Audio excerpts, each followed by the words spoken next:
बच्चों, आज हम अध्ययन करेंगे वसंत भाग 8 के पाठ 11 का, जिसका नाम है जब सिनेमा ने बोलना सीखा, जिसके रचनाकार हैं प्रदीप तिवारी जी।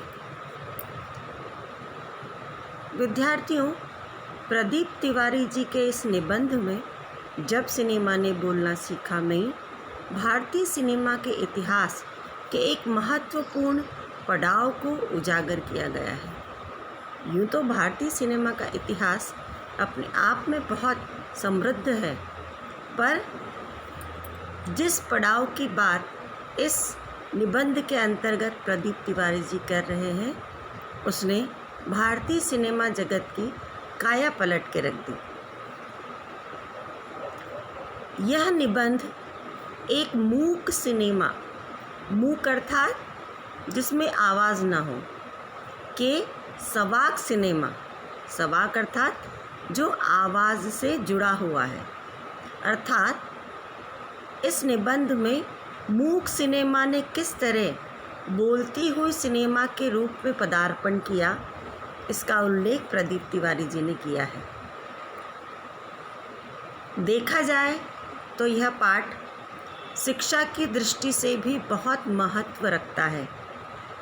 इससे हमें पता चलता है कि कब से भारतीय सिनेमा जगत में डायलॉग्स आए, संवाद आए, कब से सिनेमा जगत में आवाज़ आई।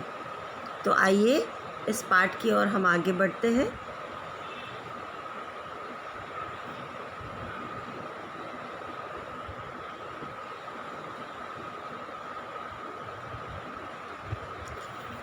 अगर इस पाठ के सारांश की बात की जाए तो इस पाठ में प्रदीप तिवारी जी ने भारतीय सिनेमा जगत की महत्वपूर्ण उपलब्धि का उल्लेख किया है।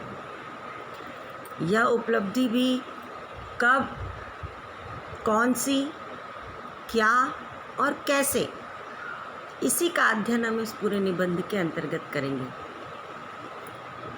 यह उस फिल्म की बात है जिसका नाम था आलम आरा। आलम आरा भारतीय हिंदी सिनेमा जगत की पहली बोलती हुई फिल्म थी। इसके पहले भी कई सारी फिल्में बनी, किंतु उनमें आवाज़ नहीं थी। इस दृष्टि से आलम आरा फिल्म भारतीय सिनेमा जगत में नींव का पत्थर साबित होती है। इस फिल्म ने हिंदी सिनेमा जगत को नई दिशा प्रदान की और जिसके निर्देशक थे, जिसके निर्माता थे, जिनका नाम अर्देशीर एम ईरानी था, उन्होंने इसके आगे कई सारी फिल्में बनाई। इसके पूर्व भी ईरानी जी ने कई मूक फिल्में बनाई, किंतु इस फिल्म के माध्यम से वो भारतीय सिनेमा जगत को बोलता हुआ सबके सामने लेकर आए। ध्यान से सुनिएगा। वे सभी सजीव हैं, सजीव अर्थात जीवित, जिसमें जान हो, सांस ले रहे हैं, 100% बोल रहे हैं। 78 मुर्दा इंसान जिंदा हो गए, उनको बोलते बातें करते देखो। आप कल्पना कर सकते हैं कि ये आलम आरा फिल्म का जो पोस्टर बना था, विज्ञापन के लिए जो पोस्टर बना था, उस पर विज्ञापन के लिए ये लाइनें लिखी हुई थी। ये वो पंक्तियां हैं जिन्होंने आलम आरा फिल्म के विज्ञापन को प्रस्तुत किया। वर्तमान समय में अगर इस तरह का विज्ञापन दिया जाए तो हास्यास्पद होगा। आज का अगर हम सिनेमा जगत देखें, आज की नई नई तकनीकें देखें और इस तरह के विज्ञापन की बात करें तो हंसी आएगी, पर उस वक्त जब आलम आरा फिल्म प्रदर्शन के लिए आने वाली थी, तब उसके पोस्टर पर यही विज्ञापन की पंक्तियाँ लिखी थी कि एक साथ 78 मुर्दा इंसान जिंदा हो गए, अर्थात जिंदा हो गए अर्थात बोल रहे थे, उनको बोलते बातें करते देखे। इन पंक्तियों से लोगों को आकर्षित किया गया कि वो इस फिल्म को देखने आए, जो भारतीय फिल्म जगत की पहली बोलती फिल्म थी। जिस साल ये फिल्म प्रदर्शित हुई उस साल और कई मूक फिल्में भी विभिन्न भाषाओं में बनी, मगर बोलती फिल्मों का नया दौर, कहें नया समय, इसी फिल्म से शुरू होता है। इस फिल्म के जो निर्माता थे अर्देशीर एम ईरानी, अब उन्होंने ये फिल्म कैसे बनाई, उनको कहाँ से प्रेरणा मिली? तो उनको इस फिल्म की प्रेरणा हॉलीवुड की एक फिल्म जो 1929 में प्रदर्शित हुई थी, जिसका नाम था शो बोट। उन्होंने हॉलीवुड की फिल्म देखी शो बोट 1929 में, और फिर उसी से प्रेरित होकर उन्होंने हिंदी सिनेमा जगत के लिए पहली बोलती फिल्म की रचना निर्माण किया, जिसका नाम था आलम आरा। अर्थात उस वक्त तक भारतीय सिनेमा जगत में बोलती फिल्में नहीं थी, किंतु हॉलीवुड में बोलती फिल्मों ने अपना वर्चस्व कायम कर लिया था। और उसी से प्रभावित होकर, किससे प्रभावित होकर? हॉलीवुड की फिल्म शो बिट से प्रभावित होकर अर्देशीर एम ईरानी ने आलम आरा फिल्म निर्माण किया। अब इस फिल्म के निर्माण के लिए ना तो उनके पास गीतकार थे, ना लेखक थे, ना संगीतकार थे।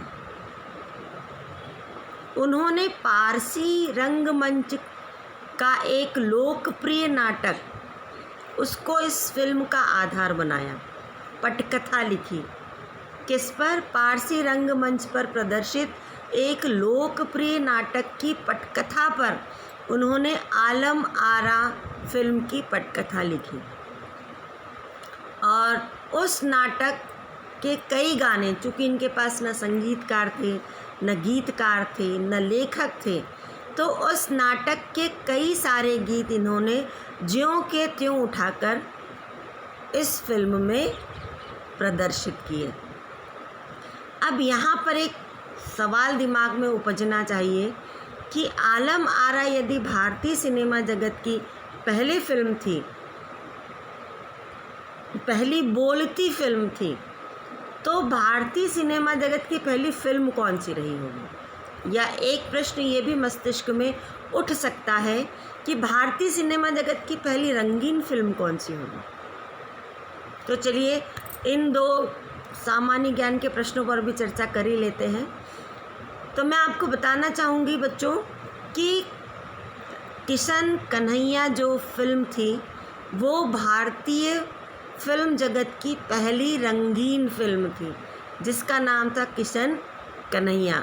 इसी क्रम में अगर हम आगे बढ़ें तो भारतीय फिल्म जगत की पहली फिल्म राजा हरिश्चंद्र थी, जो 13 मई 1913 को प्रदर्शित हुई थी। इसका निर्माण दादा साहब फाल्के ने किया था।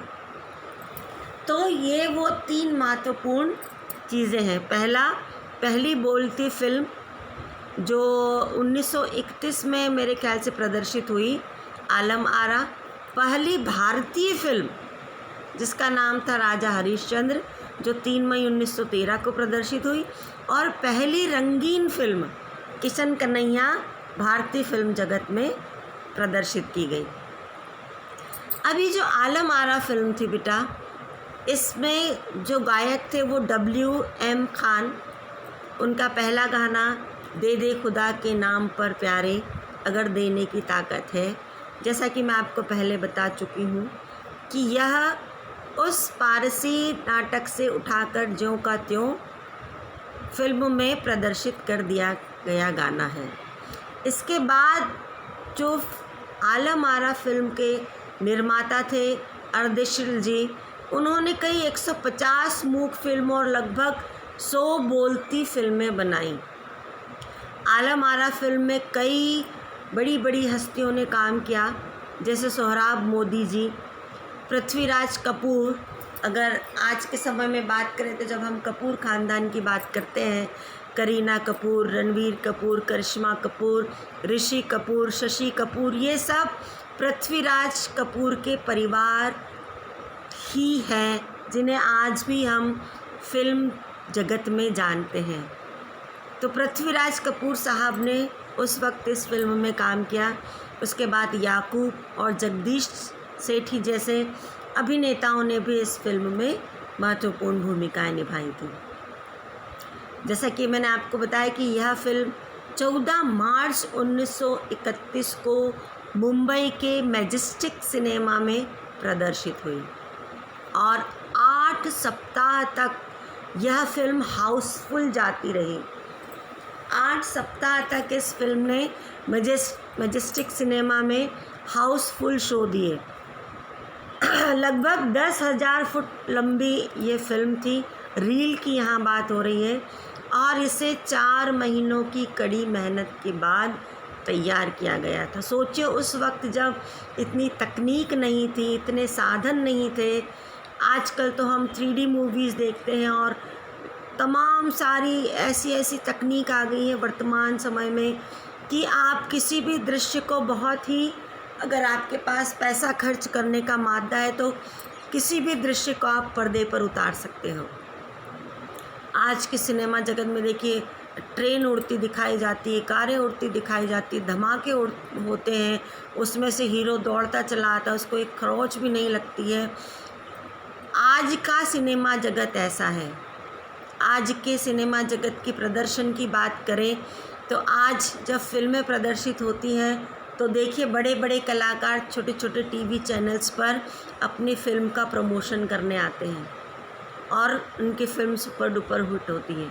उस वक्त की बात करें तो देखिए उस वक्त का विज्ञापन कैसा था कि 78 मुर्दा चलते बोलते दिखाई दे रहे हैं, और आज की फिल्मों के विज्ञापन और उन अपनी जो हम कहते हैं कि प्रमोशन की बात करें तो कितनी अलग होती है।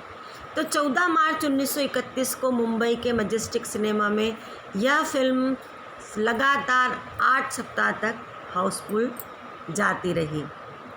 इसके बाद कई सामाजिक विषयों पर और भी फिल्में बनाई गई, और जैसे आज के समय में भारतीय फिल्मों को श्रीलंका, बर्मा और पश्चिम एशिया में पसंद किया जाता है, वैसे ही उस समय भी आलम आरा फिल्म को, जो भारतीय हिंदी सिनेमा जगत की पहली बोलती फिल्म थी, उसको भारत के अलावा श्रीलंका, बर्मा तथा पश्चिम एशिया द्वारा भी पसंद किया गया, लोगों द्वारा देखा गया और पहली बोलती फिल्म का लोगों ने आनंद उठाया। इस तरह से आलम आरा फिल्म जो है वो भारतीय हिंदी सिनेमा जगत की पहली बोलती फिल्म थी जिसे अर्देशीर जी ने निर्मित किया था। अब इसके अगर हम प्रश्नोत्तर पर चर्चा करें, आप और भी विस्तृत चाहें तो गूगल पर जाकर या और जगहों पर जाकर और भी बहुत कुछ भारतीय हिंदी सिनेमा जगत की जो वृहद इतिहास है उस पर आप बहुत सारा अध्ययन कर सकते हैं। बहुत सारी चीज़ें आपको उसमें पढ़ने को मिलेंगी, जिससे आपका सामान्य ज्ञान निश्चित रूप से बढ़ेगा और भारतीय सिनेमा जगत की और जानकारी आप पढ़ सकते हैं। आइए तो अभी हम प्रश्नोत्तर पर चर्चा करते हैं। अगर हम एक प्रश्न देखें कि जब पहली बोलती फिल्म प्रदर्शित हुई तो उसकी पोस्टर पर कौन से वाक्य छापे गए, उस फिल्म में कितने चेहरे थे, स्पष्ट कीजिए। तो इसका उत्तर बहुत ही सरल है। जब पहली बोलती फिल्म आलम आरा प्रदर्शित हुई तब उसके पोस्टर में निम्नलिखित वाक्य छापे गए थे। क्या छापे गए थे? वे सभी सजीव हैं, सांस ले रहे हैं, 100% बोल रहे हैं, 78 मुर्दा इंसान जिंदा हो गए, उनको बोलते बातें करते देखें। 78 अर्थात 78। हाँ, पोस्टर पढ़कर बताया जा सकता है कि फिल्म में 78 चेहरे थे, क्योंकि पोस्टर में कहा गया था 78 मुर्दा इंसान जिंदा हो गए, उनको बोलते बातें करते देखिए। तो ये इसका उत्तर है, बहुत ही आसान सा। दूसरे प्रश्न पर अगर हम चलें तो पहला बोलता सिनेमा बनाने के लिए फिल्मकार अर्देशीर एम ईरानी को प्रेरणा कहाँ से मिली? तो उन्हें प्रेरणा हॉलीवुड की जो फिल्म थी, कौन सी फिल्म, शो बोट से मिली। और उन्होंने आलम आरा फिल्म के लिए आधार कहाँ से लाए थे, तो वो उस पर हम पहले पूर्व में चर्चा कर चुके हैं कि आलम आरा फिल्म जो है वो पारसी रंगमंच का एक लोकप्रिय नाटक था, जिसको आधार बनाकर अर्देशीर जी ने इस फिल्म की रचना की।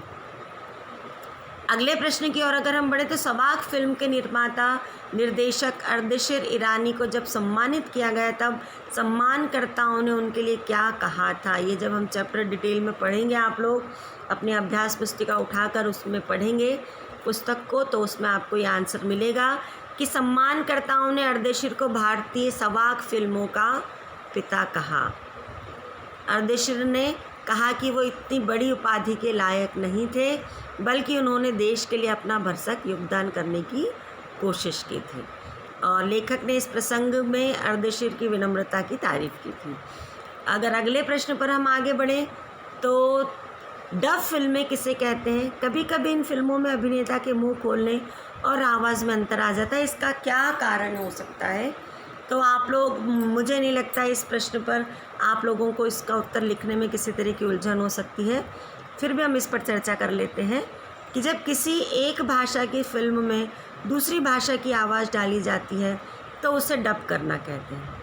हर भाषा की अपनी बारीकियाँ होती हैं, चाहे कितना भी अच्छा डब कर लिया जाए, पर भाषागत अंतर, उच्चारणगत अंतर जब दिखता है तो कहीं ना कहीं बेहतरीन तकनीक के इस्तेमाल के बाद भी कहीं ना कहीं कुछ अंतर रह जाता है, और वह कभी कभी पकड़ में आता है, कभी कभी नहीं भी आता है।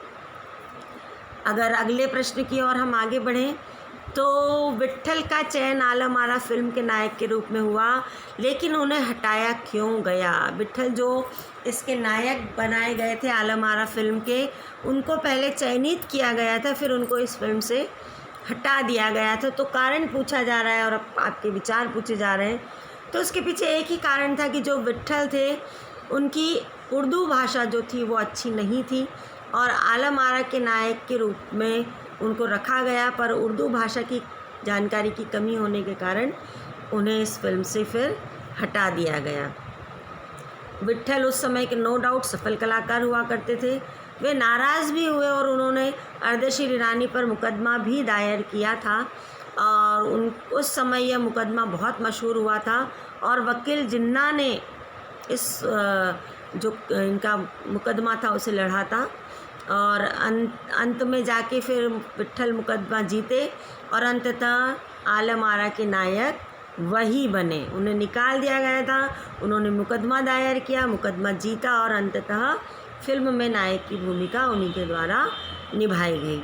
तो इस तरह से बेटा ये आपका एक बहुत ही खूबसूरत पाठ है जो आपको हिंदी सिनेमा जगत की पहली बोलती फिल्म आलम आरा के बारे में जानकारी देता है। इस पर और आप अध्ययन कीजिएगा और पढ़िएगा और जानकारी संकलित कीजिएगा, तो आपको बहुत निश्चित रूप से बहुत आनंद आने वाला है। चलिए, बाकी हम अगली क्लास में मिलेंगे, बाकी का अध्ययन अगली क्लास में करते हैं। तब तक के लिए अपना ख्याल रखिएगा। Take care all of you.